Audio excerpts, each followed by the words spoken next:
Lucille Ball was powerful.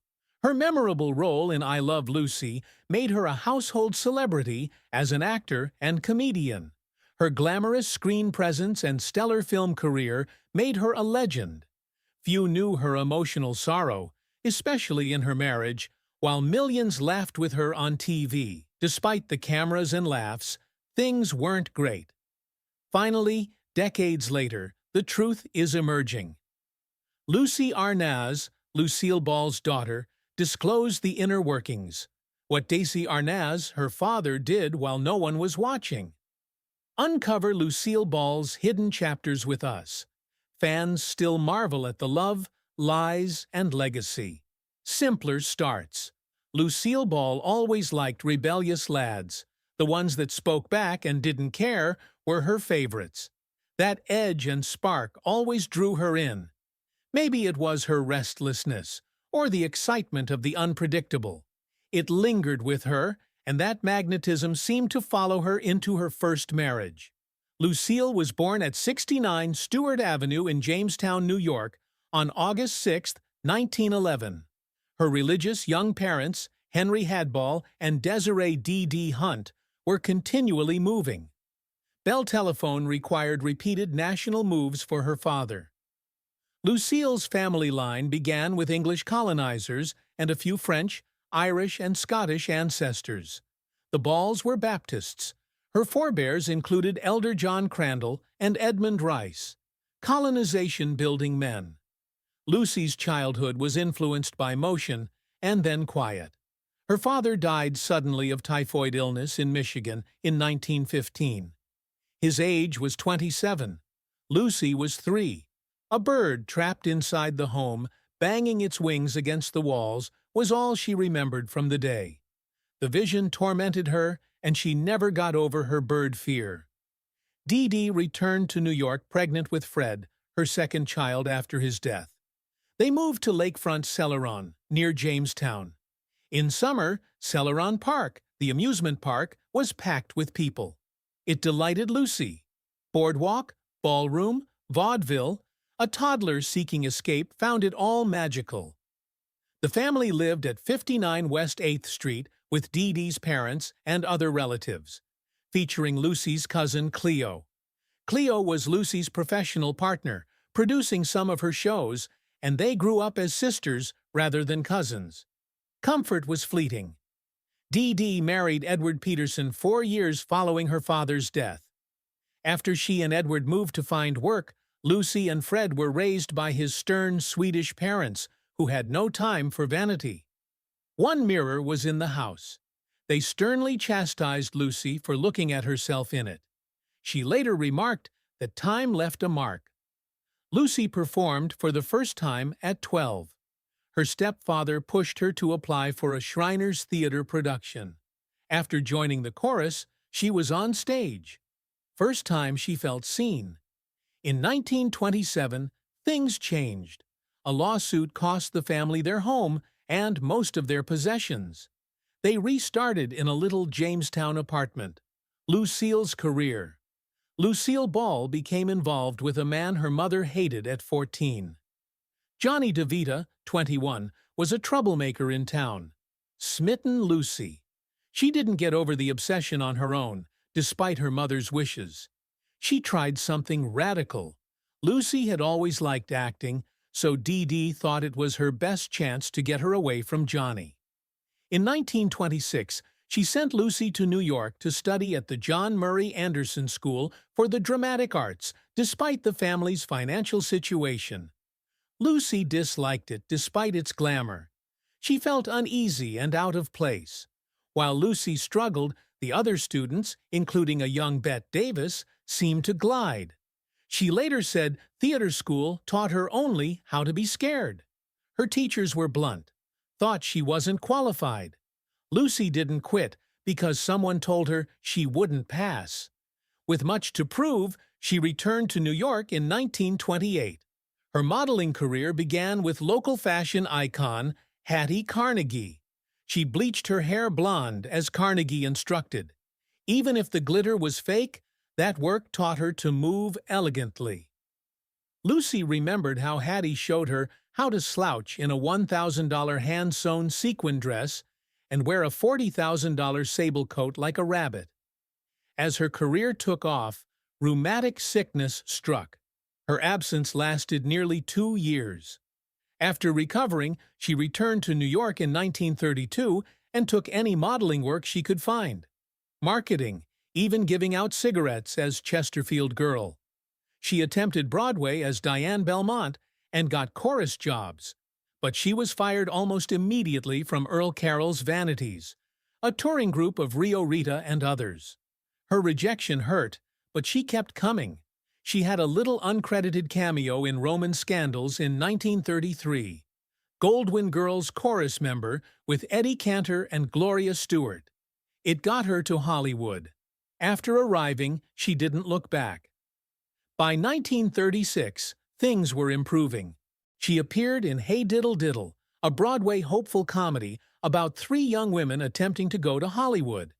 Lucie played Julie Tucker, a roommate dealing with filmmakers and performers who couldn't cooperate. Although the reviews were positive, the production stalled when star actor Conway Turrell became ill.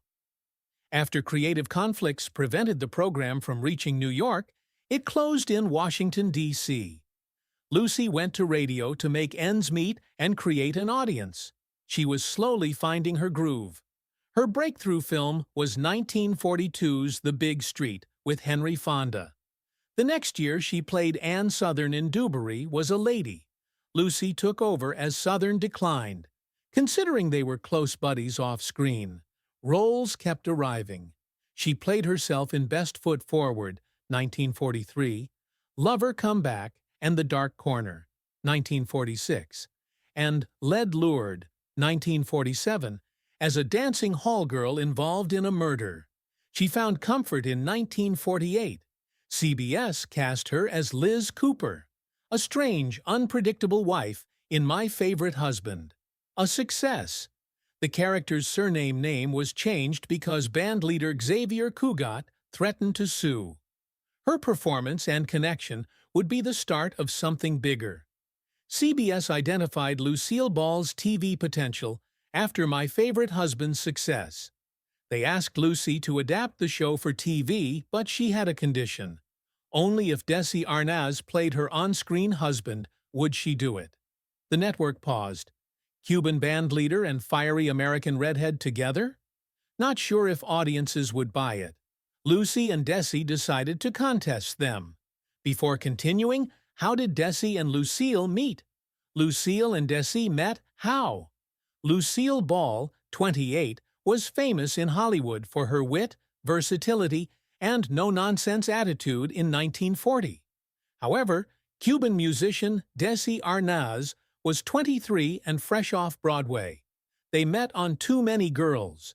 Lucille was a cinema star and band member. Few expected anything beyond the project between them. Lucie preferred older, more stable guys. However, Desi was younger and surrounded by music, ladies, and late nights. Though no one expected it, their meeting produced something. The two clicked quickly.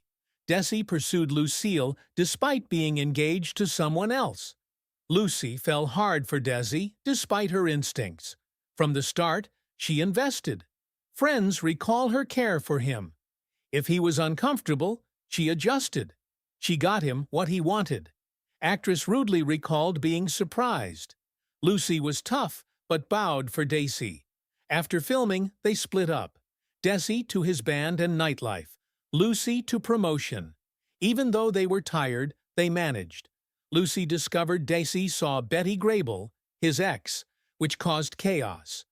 Desi suggested marrying Lucille after she rushed into his mother's house and called him a Cuban son of a B.A. 6 months after meeting, they eloped in November 1940. It didn't help much. Desi toured. He arrived at 3 or 4 a.m., even while home. Lucie got up for work then. She joked with her publicist, Charles Pomerantz, that we can't keep meeting in Sepulveda Tunnel. She tried anyhow. She got pregnant quickly and told friends, I finally had him at my fingertips for a few days. However, pregnancy was difficult. Each miscarriage was private for Lucie. So tired of infidelity and drinking, she filed for divorce in 1944, and they briefly separated. They eventually started conversing as creative collaborators, not simply husbands and wives. They knew they had to stop living separately to stay together. So they decided they'd build something bigger than themselves. That decision led to I Love Lucie, and a complex legacy of love, laughter, treachery, and loyalty the world still struggles to grasp. The turning point occurred when CBS offered to make Lucie's successful radio show, My Favorite Husband, a TV series. Lucie had one requirement for joining. Desi played her on-screen spouse. The network resisted. Desi's thick Cuban accent didn't suit American audiences, but Lucie was smart and determined. The pair traveled in summer 1951 touring as a vaudeville act to ensure their chemistry worked live. Lucie, a radio-famous troublemaker, played a wife trying to get into her husband's act. Desi played the lovely yet irritable bandleader. Magical. People adored them. The cheers convinced CBS to approve I Love Lucie. The show debuted October 15, 1951. It lasted 6 years, terminating on May 6, 1957. It expanded beyond a sitcom. It made Lucille Ball famous, changed the TV industry, and helped Lucie save her marriage. They owned the program, not just starred in it. Lucie and Desi founded Desi Productions, the first independent TV production firm. Desi, always smarter behind the scenes than most thought, urged CBS to film the show, not live broadcast, and locked up all episodes. He anticipated reruns before they existed. For the money, but also to give their children something permanent, supposedly. Later, he sold CBS the episodes for millions. More than $5 million was made by 1961. Lucie had their first child, Lucie, 3 months before the show premiered, despite all this professional momentum. According to friends, parenthood brought Desi closer to home for a spell. Biographer Bart Andrews said Desi's womanizing decreased after Lucie was born. The show followed. I Love Lucie debuted in October 1951. Within months, 40 million Americans watched weekly. Cultural earthquake, not merely hit. The show even included Lucie's second pregnancy with Desi Jr. The birth of little Ricky on TV drew 44 million viewers, more than President Eisenhower's inauguration. Behind the scenes, fissures grew. Studio management, performing, parenting, and fame management became overwhelming. Desi, always more fragile than he appeared, made do with alcohol. Lucie, who always gave more than she got, broke under the strain. Fights ended in silence. Trust had long been shaky. It ended in 1960. 20 years after marriage, Lucie divorced. Even after the signatures were dry and they married others, something between them remained. They communicated. They occasionally collaborated. Friends say they never stopped loving each other. They spoke so fondly about each other, you almost forgot they were apart. Carol Channing stated. In 1986, Desi died. Late, Lucie called him. They chatted. Desi quietly, without cameras or scripts, spoke what he most likely always intended. I adore you through every quarrel, mistake, and missed chance, honey. Good luck with your show. Despite starting the legacy, they didn't finish it. Who's Desi Arnaz? Not only did Desi Arnaz grow up famous, she lived during a cultural storm. America's most watched couple, Lucille Ball and Desi Arnaz, had their first child at Cedars of Lebanon Hospital in Los Angeles on July 17, 1951. Her parents welcomed their daughter just months before I Love Lucie's groundbreaking debut. She was named Lucie Desiree Arnaz to reflect her illustrious heritage. Lucie grew up in makeup trailers, sound stages, and occasionally in front of the camera, while her parents' identities were well known. She and her younger brother, Desi Jr., grew up in Los Angeles and briefly moved to New York City about age 10, when they attended St. Vincent Ferrer School before Lucie returned to L.A. and enrolled at Immaculate Heart High School. She was already in the spotlight by her teens, sometimes literally. She started with walk-on parts on The Lucie Show, her mother's second big series, and earned a role opposite her on Here's Lucy by 1968. She played Lucy Carter's daughter Kim Carter for 6 years. Millions watched as cameras filmed a real mother-daughter relationship. Lucie didn't want to imitate either parent, wanting her own way. She started carving in the mid-1970s. In 1975, she played Elizabeth Short, the Black Dahlia, in the NBC telefilm Who is the Black Dahlia? She hosted a Disney special with Lyle Waggoner and Tommy Tune to celebrate Space Mountain's launch in Orlando that year. Though little, they were her roles. In the late 1970s, she appeared in Fantasy Island and Marcus Welby, Maryland. To Kill, she wrote. Daughter of TV royalty was proving herself as an actress in a congested arena, taking what she could. The Desi Arnaz Show, a 1985 light comedy, starred her as a psychotherapist who wrote a newspaper column and hosted a radio call-in show. The New York Times termed her always ingratiating, yet the series ended. She tried a self-titled late-night chat show a decade later. This failed too. The next year, Rosie O'Donnell's show used the same format and was a hit. Lucie would speak last. She received an Emmy in 1993 for Lucie and Desi, a home cinema documentary about glossy covers and scripted sitcoms. It was honest and featured never-before-seen footage of her parents. For once, her lens influenced the tale, and the industry noticed. Arnaz's last names are hard to outrun. Lucille never tried. Over decades of quiet determination and infrequent limelight flashes, she earned the right to stand next to it, not under it. No Lucille and Desi story is complete without discussing how their beautiful marriage ended in adultery.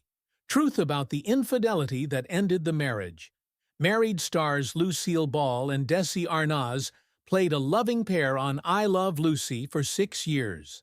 The episode in which Lucie gives birth was timed to air when Ball had her kid, although not all of their private lives were depicted in the show. Arnaz admitted to cheating on Ball, as reported. One Hollywood source made an even bolder assertion about Arnaz's infidelity. Scott Bowers, a celebrity escort, said he booked 2 or 3 women per week for the I Love Lucie actor. Bowers served Hollywood celebrities as an escort and pimp after working at a petrol station. Bowers arranged covert affairs for many stars, according to the Daily Beast, including closeted people seeking privacy.